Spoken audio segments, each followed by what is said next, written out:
If women can dress however they want and can be around lesbians, na hindi sila nababastos. According to objectification theory and subsequent research, the revealing clothing leads to other objectification. So, ano na? Huwag kang mag-alala, mabait ka rin naman. Alam niyo naman, gentleman ako, pati nga mismo object, I treat them like women. Libasa, wala kayong mga pinag-aralan, ganyan kayo makasta. Ah! Woo! Ah! Musa yung mga ka-answer ng mga presi Paolo at ngayon dati ng mga memes. Laro tayo kayo ng sulot o suot. Saya talaga pag umuulan, no? Masarap mag-emote. Daanan ng mga memes ngayon linggo. Hindi mga score dyan. At agad simulan. Galing kayo ma-fit. 早上好，中國。無錫來自菲律賓。Jamil na naman! Kimbo yaw yu開上。Di pa ako nakakakain sa Binondo. Sandali. Di pa ako nakakapunta ng Chinatown. Naito Zunggo. Isipin nyo inyong binubunggo. Sulot. Dahil pinaglalaban mo ang papilipit. Tara, pogi, maganda ako. Eh, nakakatakot nga naman ang kagandahan. Minsan, mawiwinda ka, gagawa ka ng kabobohan dahil dyan. Bawal na ba? Magaling! Bakit may galit yun? Sulot, pagsabayin nyo yan, tsaka pag-aaral nyo ha, wag puro lande, aral-aral din. Ito, random tatin. Minsan pag umulang, gusto mo lang ano lang, di ba? Kalma lang, enjoy lang, ano lang, tenga lang. Ito yung NUV ata sa Inside Out 2. Sulot! Ito, Bisayang Squidward, tinuturo kayo magwalis ng semento. Kapanot na hindi masyadong naintindihan ng iba dyan. Pagkatapos pinakinis, winawalis. Yan kapanot, sasagutin ko ang side ko dyan kapanot kung bakit ko ito winawalis. Kaya ko ito winawalis kapanot dahil ito lugar na ito kapag tagulan, malumot. Ayan, para makaiwas tayo sa madudulas to, walang ma-aksidente. Huwag ka rin madudulas sa text ako, delikado yan. Huwag mo muna sabihin gusto mo. Paliwanag nila dyan. Basta ito, pinaliwanag ko ang side. Maraming salamat, Bisayang Squidward. Sulot, hindi nila alam naman. Pero okay lang naman, naging masaya ka at alam mo pa rin naman yung nangyayari sa mundo at bakit nakagera ka na. May sarili kang order. Sukot, sige. Galing sa mga solid na comment. Atin ng West Philippines, oo na sa inyo na basta sa akin. Pwede ka lang sakalin sa'yo, no? Maraming salamat. Sukot. When you choose mabait kesa guwapo and they send you a selfie,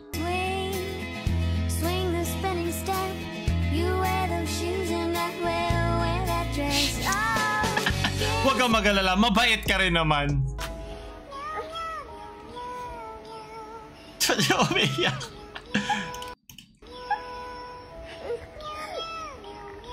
Ito na ako, panakakita naman akong comment eh.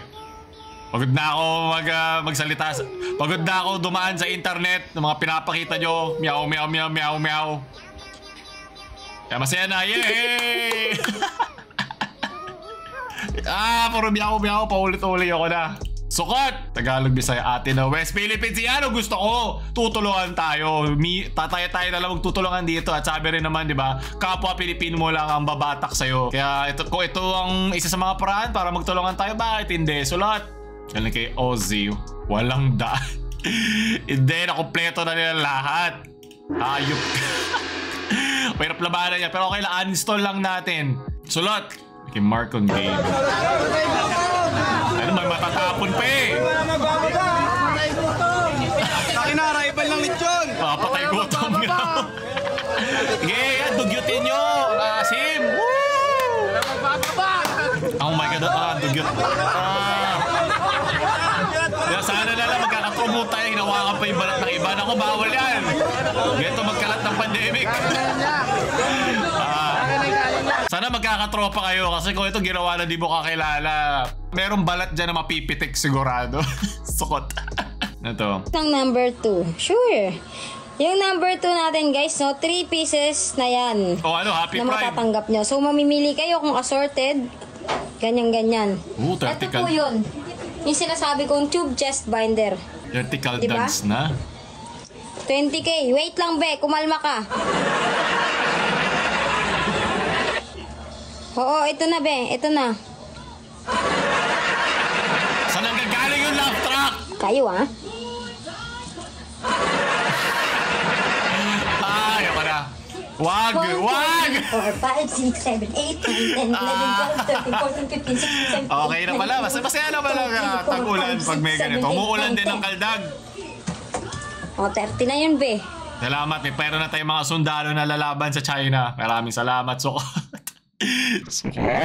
Paano na? Wala na. Di na ako kakain. Kainin mo na lang kasama nung lalagyan. May iron yan. Sukot. Ano to? Gabe Talks. If women can dress however they want and can be around lesbians, nang hindi sila nababastos or hindi... Wait lang. Sino nagsabi hindi sila mababastos ng lesbian? Marami naman mga tarantado din na lesbian. Saan galing yun?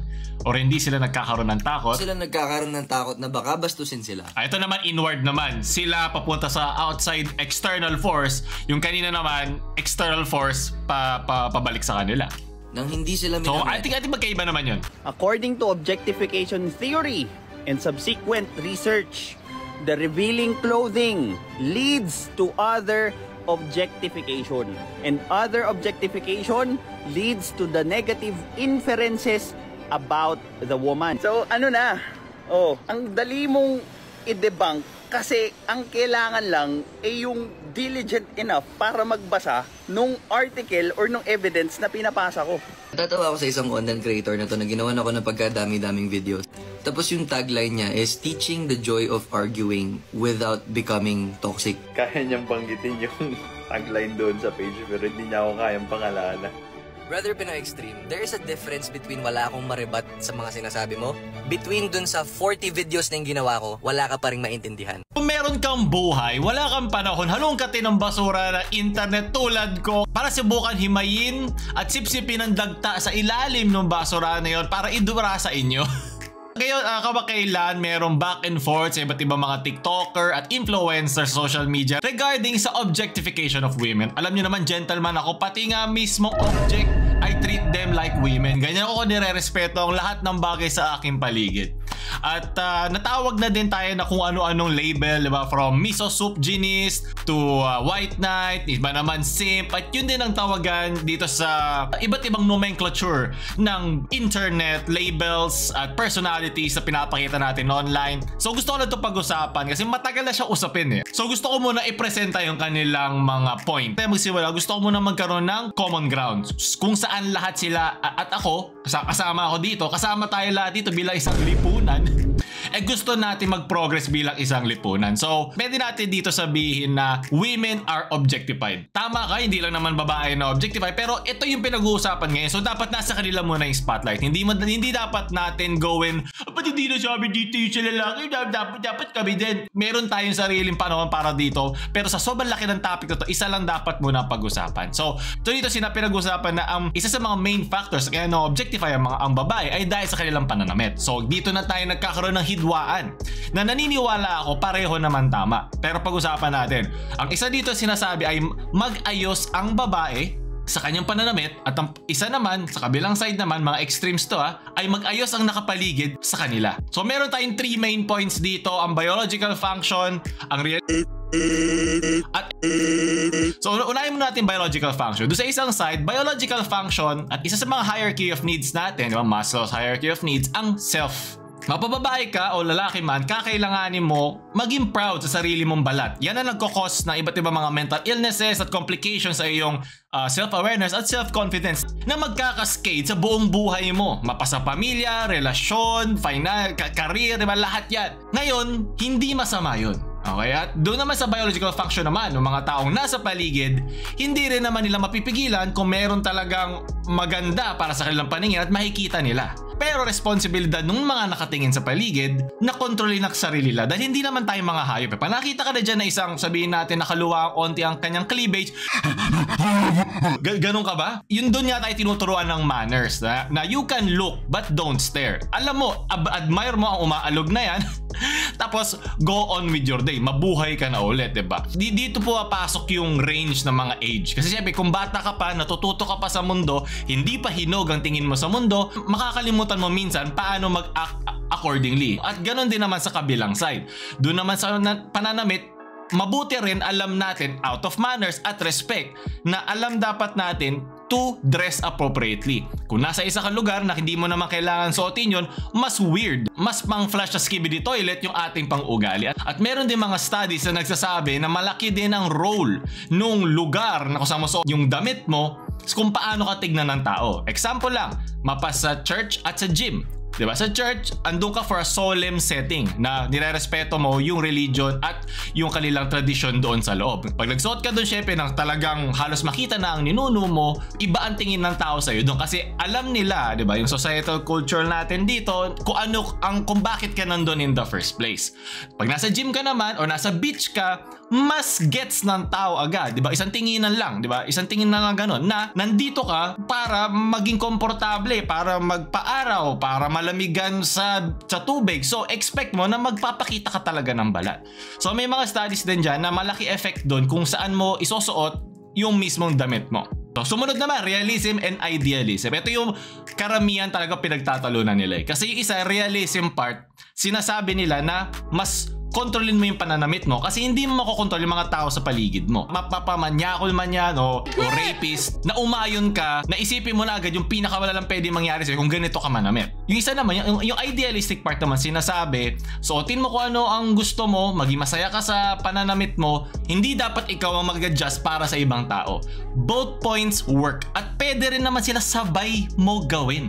Pwede kang manamit sa tamang lugar, pwede kang mag-cover up siguro kung gusto mo sa simula, tapos nandun ka na sa place, kung napapunta kang club, pupunta ka ng bar, tanggalin mo. Diba? Kung ano man sa ka man pupunta.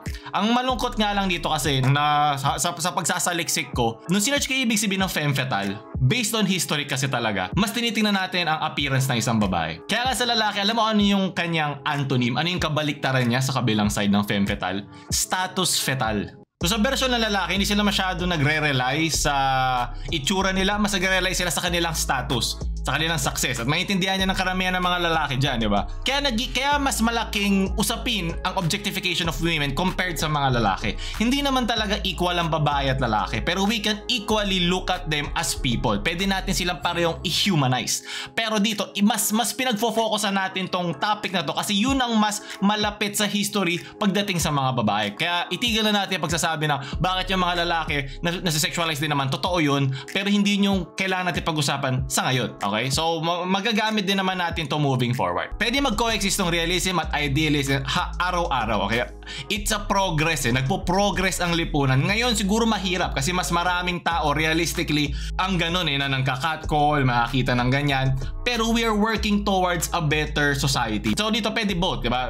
Isipin mo yung idealism na gusto mo, mag-compromise ka sa realism ng tunay na buhay. At dahil itong sinasakripisyo mo ngayon, safety yan. Safety yan both ng mga tao sa paligid na pwede rin naman abusuhin ng mismong babae at vice versa. Safety din ng babae sa paligid din nila. Ito ay para sa pareho ko kayo binibigyan ng safety net na maintindihan yung parehong konsepto na to. Hindi ito para, huli kita, mali ka. Wala kasi yung kapupuntahan eh. Brownie points lang to sa internet na hindi ka naman bibigyan ng skibidi star or +1 skills issue, di ba? Wala namang ganun eh. Ang gusto ko dito matulungan lahat. At ang pangatlo dito, kasi ang usually ginagawa ng mga tulad ko na matagal ng internet yapper, almost 5+ years na tayo dito, huwag ka mag-complain at mag-compel na, angal ako, ito dapat gawin mo. Ikaw kasi misogynist ka kasi, ikaw hayop kang homophobe, hayop kang white knight, hayop kang sheep, hayop kang lahat na ng pwedeng label na pwede mo ibato sa ibang tao online, di ba? Kino-compel natin sila sa isang gawain at ayaw ng tao yun. Kailangan mo ipaintindi sa kanila. So don't complain and compel, explain and exercise. So i-explain natin at a neutral standpoint na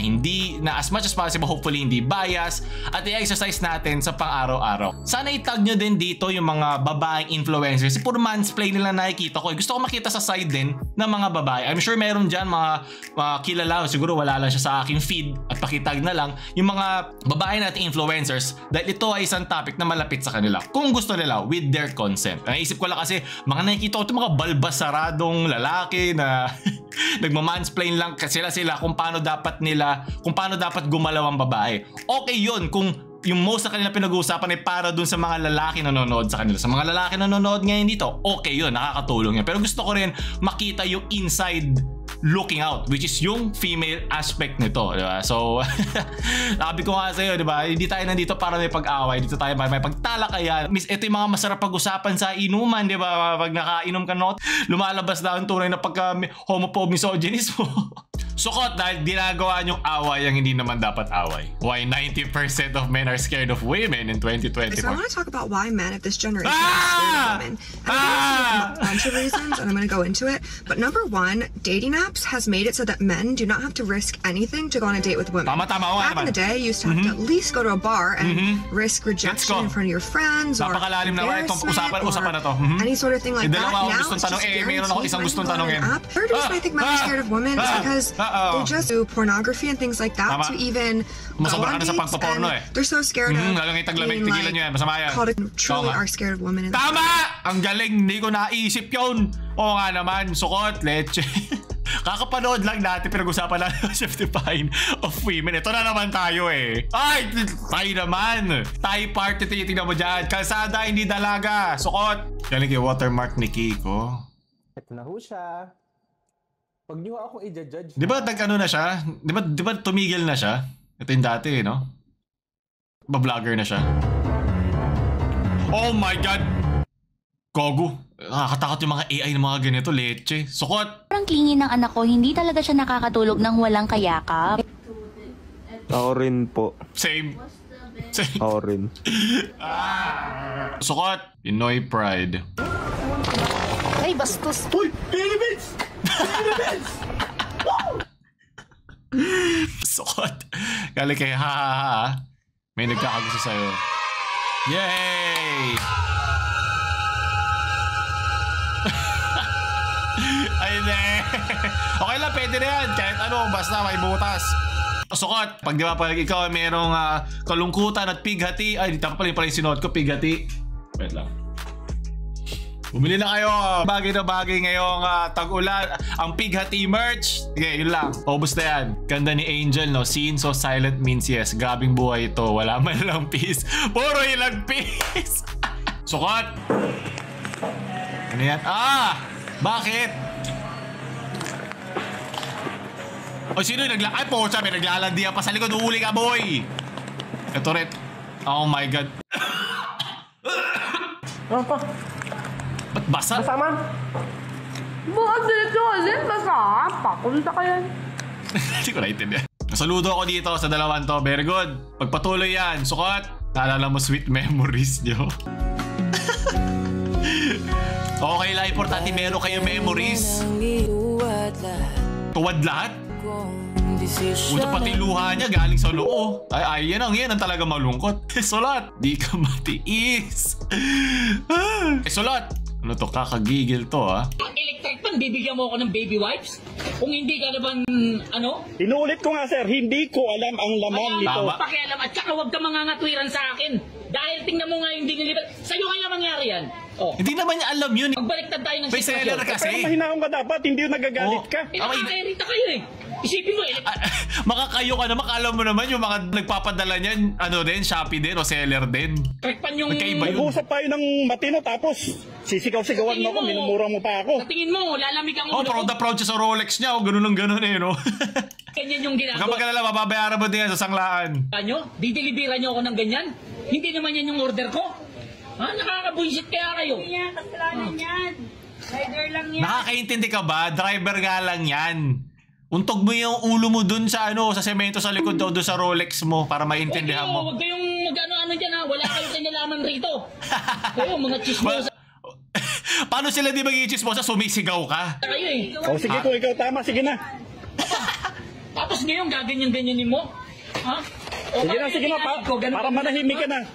Ganun na lang yan. Para manahimik ka na, alis na ako. Kuya, parang nag-break lang sila, kuya. Dapat lang yan. Baka gusto lang kasi niya malambing. Kulang sa lambing si kuya. Lambingin mo ngayon taglamig. Kayo, nagdi-deliver kayo, mali-malit. Palibasa, wala kayong mga pinag-aralan. Ganyan kayo makasta. Sige, manlait ka pa. Sige lang, okay lang. Kayo dito magdi-deliver kung ganyan yung gagawin. Bakit ka nagtatago sa gate? Bakit ka nagtatago sa gate? Dapat sinasabi mo yan, ha? Tapa ka lang. Ano, pabidyo-bidyo ka pa. Siyempre, ebidensya ko to. Bakit ba? May karapatan ako. Gusto mo kasuhan kita? O, di ko. Magkaso ka. Ha? Sige, magkaso ka. Kapal na mukha mo. Kapal na mukha. Grabe ka. Ganyan-ganyan ka pa. Delivery rider nga lang. Ayaw mo to, pag ganyan-ganyan pa kayo ha. Masyado mong hinahamak. Galit na galit. Gusto mo lang. Dapat ito tayo katatapang pag ginano tayo ng China eh. No? May pinag-aralan, yung yayabang niyo magsiasta. Okay lang. Ano ba itong pinag-aralan na pinagmamalaki mo? Dito malalaman hindi porke pinag-aralan ka ay makatao ka. Mas maganda meron ka pareho. Hindi yung pinagmamalaki. Ito tayo mga ganito. Sukot! Smooth like butter, iniwan ako ng aking father. Happy Father's Day! Yun ang hinag peace. Ang sarap pala ng music taste. Masarap din kumain niya pag umuulan at wala kang katabi. Sulat sa pool.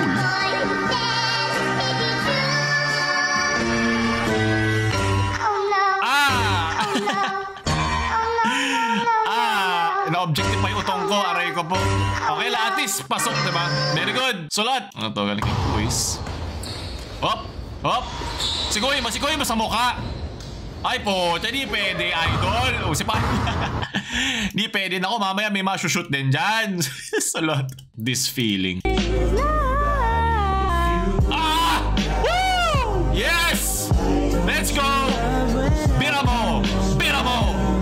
Very good. Ayun o, biyari ka, boy. Salot. Ito, wag naman sana magkagera, please. Wala akong pake. Para may 16k shares to. Priorities. Sukot! Hey! I'm a nasty bubuyog! Tigas na yung tropa niya, oh. Nawakan na yung sungay. Naku, lalabas pagka-dibil yan. Sulot! The moment you realize you're no... Sulot! Talang kay Holge. Need advice po. I have this no-label relationship for months. Yung tipong label na lang. Sa part ko may problem. Ikaw pala may problema eh.